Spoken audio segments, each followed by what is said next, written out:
Hey, I'm Ben Silverio. And I'm Aaron Klein. And I'm Ansel Birch, your host in post. And it's time to party. Pew, pew, pew, pew. We are not doctors and we don't give medical advice. Please drink responsibly. Hello, Ben. Hello, Aaron. How are you doing this fine morning, afternoon? I don't know. Time means nothing. Time means nothing. Oh man, it's the deep of winter here in the Chicagoland area. Yes, as we record this, it is a freezing hellscape tundra outside. Oh my God. Everyone's favorite. Everyone's favorite. Even the tauntauns are ducking for cover. Right? They're in like, this I'm fucking out. weather. They're not going to make it to that first checkpoint. They're not. No. Truly, they should have stayed inside, as with the quarantine rules, but, whatever. Right. Don't go outside, it's cold and you can't be outside. It's just incentive, right? Yeah, exactly. Mother Nature was like, you thought I was kidding about staying inside, huh? And we were like, I guess not. That's how I feel every day. I can't even remember the last time I left my house. Oh my God. I was writing an article for Geek Anything yesterday, and it was about how Black Widow is still having a traditional theatrical release. And I just didn't hold back. I almost spit my coffee out. Are you fucking kidding me? It's nuts. So I said somewhere in the article, people selfishly not wearing masks and not thinking about other people and ridiculous. Yeah, people are crazy. So people be crazy. But also, let me watch Black Widow. For real, it's been 2 years. What I wouldn't give to go in a theater and watch Black Widow. Would be great. For real. But I will gladly accept Disney Plus. Yeah, I don't need to die for that, though. Yeah. For real. 100%. There are very few movies that I would be willing to potentially die for, and I can tell you, without question, Black Widow is not one of them. Yeah. No. I want to support Lady Heroes, but man. Nah, I don't know. No, thank you. Yeah. I'm a hardcore Marvel dude, and even I would not want to die for Black Widow. Oh. Shang-Chi? Maybe? I was going to say, I literally can't even think off the top of my head, what movie would I be willing to risk death to see in the theater? Man. I don't know that I have an answer. I don't think I do. In an alternate timeline, I would be watching Shang-Chi and the Legend of the Ten Rings for at least the second time by now. Because it was supposed to drop in theaters this weekend. I can think of movies where I would regret that I had to watch it tiny. Mm-hmm. Yeah. Because, the reason I go to movie theaters is for explosions. Sure. Right? Yeah, it's for the big cinema feel. There's certain movies, who the fuck has ever watched Avatar on a small screen? I know, why right? Would you That was exactly the one I was thinking of. Yeah. Yep. Why would you ever do that? That would be such a waste of your time. Right, because then you'd have to watch Avatar again. Yeah, well, first of all, yes. Even if it was the first time. Yeah, true. I can't imagine watching it for the first time and just watching it on a TV screen or a laptop or a phone. I watched it on IMAX 3D. Mm-hmm. Same. And never need to see it any other way ever again. Yep. Yes. Yep. That's how that was meant to be seen. Mm-hmm. I did it. When it's in IMAX 3D, you don't have to pay attention to how bad the plot is or how terribly everything is named or any of the weird bullshit about weird racism in this strange space land. None of it. When you're in 3D IMAX, you're pretty. This is real pretty. There are little floaty things. Right? There are little floaty things. The islands are in the sky and we're flying past them. That's it. That's all you need to do. It was an experience. Exactly. Yes. Absolutely. I also saw when they did the 20th anniversary release of Titanic. I saw that in 3D IMAX too. It was dope. It was I love that movie because it's weird and bad in lots of ways, as we discussed with James Cameron in the past. But it was really fun. Really, the only reason you see it in 3D is to watch the big smokestack fall. And it did not disappoint, I will say. So one movie I may have wanted to see in big ass 3D IMAX is Tenet. But also I wasn't super stoked to watch Tenet in the first place. No. So I'm glad that I didn't have to pay that money to see Tenet in a theater. Like, see, I feel like they made Tenet for me, and I still am not gonna go see it. Yeah. In the theater. The only reason why I watched this is because my roommate Warwick rented it. He liked it. Really? Yeah, he thought it was fine. I did not. Oh, you didn't like it? Okay. I didn't really like it. I just heard so many complaints about the audio specifically and how hard it was to understand people, which made the plot even harder to understand. And when you're doing like non-linear storytelling, you have to be really clear about like everything, basically.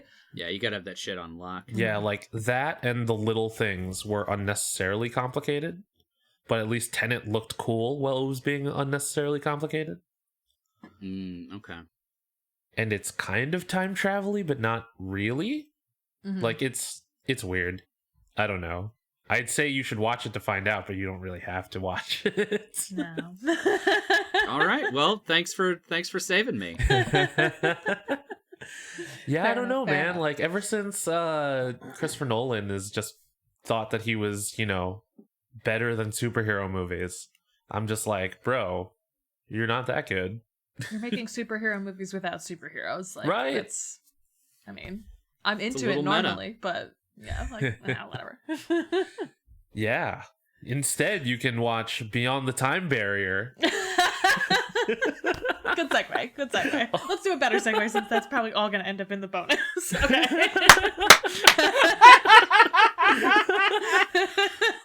Good work, episode 4, folks. Listen. Okay.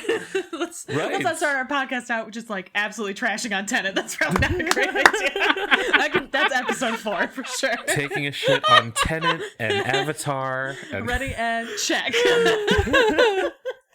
Fuck you in particular, James Cameron. Yes. How are those corn dogs? Really good. Really, really good. Michael loves getting hot dogs delivered, and I'm like, yeah, I don't want to make hot dogs, so let's have someone else do it for us. And they always offer corn dogs, and I'm like, yes, I want at least 2 of those. Awesome. Real good. I think it was last week I decided that I wanted a milkshake, so I went to Steak and Shake, and they have mini corn dogs. I fucking love Steak and Shake. Yes. So good. They're so good. So, Aaron, you've been keeping up with AEW, right? Yes, I have. So every time Baby Dolph, the Hollywood hunk, oh my God, Ryan Nemeth, every time he's on screen, Warwick and I are like, Baby Dolph, do do do do do, Baby Dolph, do. And I really want live crowds to come back and do that at him. I love it. Yeah, he's I don't know about him. I don't like love him. I don't hate him necessarily. I just feel like he's so green still. It's kind of hard to like have an opinion other than you're Dolph Ziggler's brother. But that's the funny part. He was in the NXT system for so many years as Briley Pierce that like he's not that green. He's just green at doing his brother's moveset. Because when he got to the Indies, he decided he was going to be his brother for some reason. Yeah, why? I don't... Whatever. Even his gear looks like his brother's now. Like, it's... His gear looks like the, like, soft pastel by Pride flag version of Dolph Ziggler's gear. It's super weird. Like, I don't understand what you're going with. I like it, I guess, but I, like, don't understand what you're going for here at all. Yeah. Nemeth. When he first showed up, Warwick and I were like, is he the murdery one? And that one's in jail. Yeah. That one is in jail. Right. For murder. I did also think the same thing. I was like, wait a minute, isn't he? Oh, no, that's a different person. Tell Michael I said congratulations on the Dusty Classic Finals advancement. Because the Grizzled Young Veterans are in the finals. My husband looks a lot like Zach Gibson. Ha ha, I understand. I know. I bet that'd be real funny if I knew what the fuck you were talking about. The wrestling thing? He's a wrestler. Okay. He's a wrestler. Yeah. My husband looks like... We were watching NXT. And Warwick was like, Aaron's husband. My husband looks like if Zach Gibson, the wrestler, and Conor McGregor, the MMA fighter, were like smushed into one person. That's what my husband looks like. I'm aware. I know. Also, super weirdly, here's another like thing for the episode 4 bonus. Multiple times I thought that this was not real. When we first started dating, Michael told me that he had been mistaken for Justin Timberlake multiple times, and I was like, that's a lie. I don't believe you. I don't think that that's a real thing. You don't look anything like him. Absolutely not. 2 times in my presence, complete strangers have walked up to him and gone, oh my god, you look so much like Justin Timberlake. And I'm like, oh, what are you fucking talking about? It blows my mind every time it happens, but it's people honestly confuse him for Justin Timberlake. Do not understand it. If you've ever seen him, you know that makes absolutely no fucking sense. No sense. No sense at all. Whatsoever. But like, someone got out of their car once to say something to him and was like, oh my god, I thought you were Justin Timberlake. Like, what the fuck? I was like, did you pay this person to say this to you? And he was like, I promise that I didn't. Was there snow on the ground? Was it snow blindness? Like No, it was like the summertime. It was so weird. Oh my god. It was very wow. we walked out of the place that we were living, the front door of the apartment building we were living at the time, and someone was parked outside, and he literally got out of his car because he was like, oh my god, I thought that you were Justin Timberlake, and I had to tell you that I thought that you were him because I think you look so much like him. I was like, I don't believe this is happening. It was so weird. That's amazing. In the next 5 years, when we can finally see our friends again and I see Michael again, I'm going to be like, hey, Michael, I heard you brought sexy back during quarantine. He'll be very pleased by that, I'm sure. Yeah, I mean, Justin Timberlake was like the sexiest man alive for a long time, yeah. And right? like, I love my husband. I think he's very sexy. He doesn't look like Justin Timberlake. Not at all. Different kinds of sexy, yeah. Right? Yeah, like Conor McGregor doesn't look like Justin Timberlake, and like that's fine. No. That's okay. Okay, anyway. And for the record, the Doctor Who TV movie was previously available on Amazon Prime, but when Doctor Who migrated over to HBO Max, it did not go with. Like, HBO Max was like, we don't want this bad movie. Get out of here. We don't want you to direct traffic to us by this bad movie. And like, I believe it was made by a different studio. Oh, okay. That makes sense. But it was on Prime with the rest of Doctor Who when Doctor Who was on Prime. Mm-hmm. So maybe there was something that Amazon worked out that HBO didn't feel like jumping through. But whatever. There's all kinds of reasons. So what we're saying is maybe in the future we'll do the Doctor Who movie, but something will have to change first. Exactly. Also, for the record, Paul McGann is an excellent doctor. Just needed to put that out there. He's one of my favorites. Oh, I've never seen him as the Doctor, so ditto. They brought him back for the 50th anniversary to do a couple shorts that tie in to that special with David Tennant and Matt Smith and John Hurt. Mm-hmm. That's true. I have seen him in that. Yeah, but other than that, New Who hasn't really revisited him much. Big Finish, the audio dramas. There are a bunch of those that I haven't listened to yet, but I hear from many people on the internet that they're very good. Someday I'll get super into Doctor Who. It's one of those things that I dabble in, and I'm like, ooh, interesting. It's so good. John Hurt, best Doctor. My favorite Doctor, easily. John Hurt rules.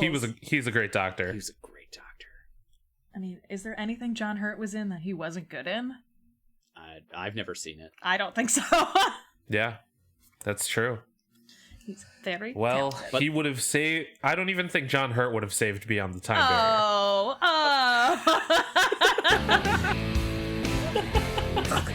Just sure can. Oh my god. Okay. Oh my god.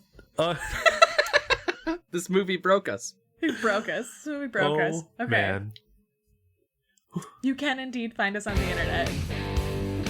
I know this is a huge diversion, and I'm not sorry about it. But what do you think? Should they recast her so that character gets to still be cool? Lucy Lawless. Yes, absolutely. Yeah. They should do exactly like they did with Game of Thrones when who was Daenerys' love interest. In the first season, it's a different guy, or second season, his first season is a different guy. And the reason that they fired him is because during the off time before they started filming his next season, he was like, I'm a fucking important character. I've read these books.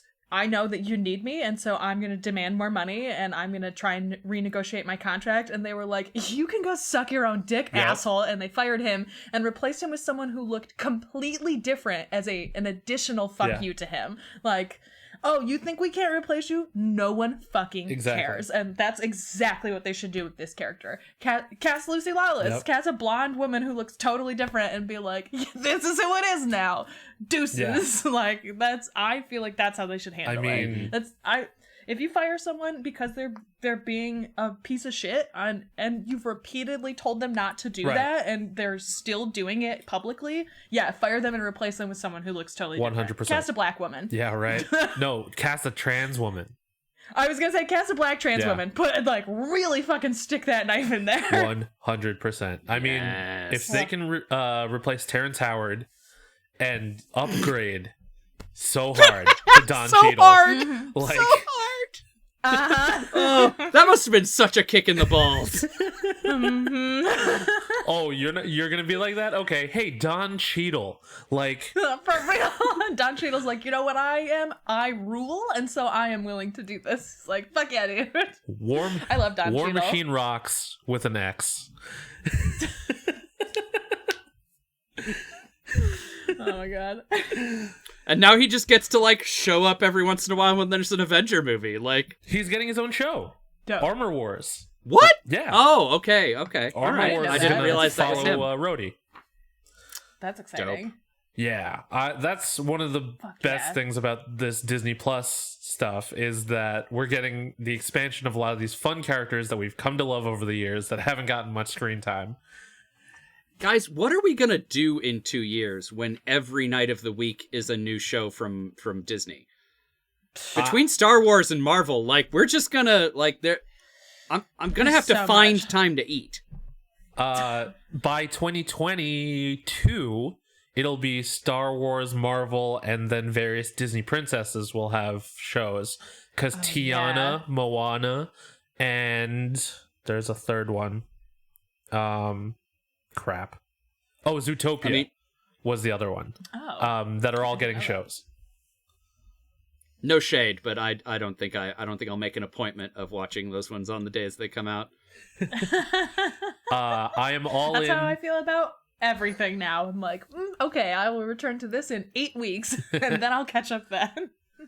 Yeah, that's legit. I have a weekly conversation with Dave and Warwick about being impatient that I have to wait for this next episode to come out, but also being excited that I'm waiting for this next episode. Because I agree. I just binged New Girl for the first time, and for the first time, you've never seen New Girl? I'm genuinely surprised by that. Yeah, how did it hold up? Mostly okay. Okay. Yeah. It was a lot of fun. I wish Megan Fox got to do more stuff because she's very funny. In that short stint that she tagged in for Zooey Deschanel. Turns out she's way less of a waste of space than we were led to believe. Yeah, fucking Michael Bay. For real. What a bastard. But yeah, it holds up, and a lot of it is pretty funny, even though I started out hating Schmidt. I came to like Schmidt a whole lot. Yes, that was my journey with Schmidt too. I didn't finish the series. I got 4 or 5 seasons in, I think. But the longer you're around Schmidt, he's more of an everyman than you think he is at the beginning, and I think that's what makes him so relatable. Right. Yeah, it's but that whole, I can watch the next one right now, and then the next one after that, and here I am 5 hours later, and it's very easy to fall into it. Yeah. Binging has become second nature to me. Warwick and I tried to watch, we did watch Cobra Kai.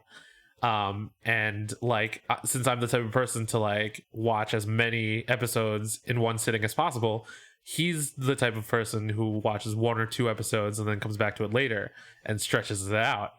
And he was like, I gotta tell you, this is the quickest binge I've ever done. And I'm like, really? Because this is the slowest binge I've ever done. That's so funny. Yeah. I'm more of a work. I'll do 2 or 3 episodes and I'm like, all right, I have to stop. I can't. My brain can't process any more of this. I go back and forth, but I will give you this admission. I have never watched Kimmy Schmidt except an entire season at once. It's the only way I've ever watched that show. Yeah, I get it. You know, like I get it. Man, Kimmy Schmidt had so much potential, and then the yellow face stuff like rubbed me the wrong way, and I stopped watching it. Was that in the last season? Because I didn't get around to that one. I think it was the second to last season, because I'm pretty sure that there's a whole season that I haven't seen, plus a couple specials. Like, they did, like, a Choose Your Own Adventure special, like, which sounds intriguing. Oh, yeah, I think Daniel Radcliffe is in it. I don't know. What? Yeah. Okay. But yeah. What were we talking about? What were we talking about? What were we talking about? How did we get on that? How did we get on this? That's just... We promised tangents, and we're delivering, right? Yep. Episode 4 is going to be great, guys. Episode 4 is going to be 2 hours long. Oh, man. I think we were talking about... Major Allison being a dick. Yeah. Oh, yes. Yeah. I think I'm even more delighted by this movie knowing that I'm delighted by it and that you're like, wow, I really fucking hated this movie. The thing about bad movies for me is that you can always take something away from a bad movie. You know, like you can learn, like this was the approach that I took to it when I was in film school. Like if you watch a bad movie, you can learn what you don't want to do in a movie. Right? Like, there's only been one bad movie that I, like, really just, all out, did not like, walked out, in fact, did not watch the whole thing. Because typically I will stay and watch the whole thing, whether I paid for it or not. But the movie that I walked out of was Meet the Spartans. I don't even know what that is. It's like a scary movie type of spoof for, like, action-y, superhero-y type movies. No. Yeah, it was real dumb. Yeah, I can see why you would walk out of that. I'm amazed you walked into that. Yeah, I know, right? Yeah, for real. Why did you go? I don't even know. Sometimes you went to the movies just to go to the movies when you were a kid, right? Oh, man. The movies. The movies. Going to the movies. Well, we reminisce about going to the movies. I'm playing Air Base now. I don't know. When did that happen? No one can hear you, so you can play it as loud as you want. That's very true. Yeah, exactly. Swinging it around, just crashing into shit. Haha, no one can hear me. In my mind, I'm air basing the Seinfeld theme. We're in the pit. What's the deal with the pit? With the pit. See you next week, everybody. Bye, everyone. Oh my god. This is the Lord of the Rings of podcast episodes. Oh my god. I love that it's just like a random movie that we knew nothing about and it's turning into like one of our most fun episodes. We're just having a time. Hell yeah, we are. And we're not done yet. So, fun fact about lasers, all the pew-pew noises are added in anyway, like in real life. The Navy made pew-pew lasers to shoot down incoming missiles and stuff, but they had to add in pew-pew noises so that people wouldn't stand in front of them when they were on, because lasers, in real life lasers don't make noise and you can't see them. Right. That's so interesting. That makes a lot of sense. It is really fascinating the kind of things that we as a society do just to make sure that people understand that stuff is happening, like flashing lights to like visually indicate things and like room tones sometimes in like elevators or like in a lobby and stuff. They like play music so that when it stops it gets your attention. Like it is fascinating what we will do to accommodate the fact that humans are fucking dumb. Like real dumb. It's an excellent addition to the edutainment section, host and post. Yay. Yeah, we do the pew-pew noises to let you party people know that we're working. That's right. Pew pew. Oh my god.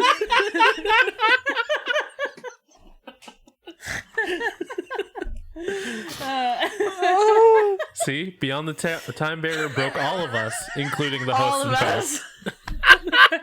One by one, we fell just like a jet does to a time slip, I guess.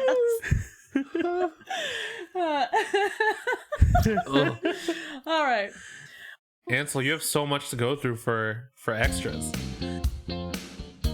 Imagine if the oscillating lamp, every time it swayed, it pewed, and then people in the pit are like, turn that fucking lamp off. Why is that lamp shooting at us? Pew, pew. Oh, man. Oh, fuck. This movie broke us. All right. See you next month, everyone. Poor Clark. Anyway, you can find us on the internet. I'm at NYD Urgency on Instagram. And I am at bsilverio20 on Instagram and Twitter. I'm at Indecisionist on Twitter and The Indecisionist on Instagram. Special thanks to April Moralba for our podcast art, and to Marlon Longhead of Marlon the Shakes for our amazing music. You can use the hashtag time2party. That's time, the number 2 party, if you want to interact with us. But until then, party people, Be excellent to each other. Party on, dudes. Air bass for air bass? That's not a bass. Air bass?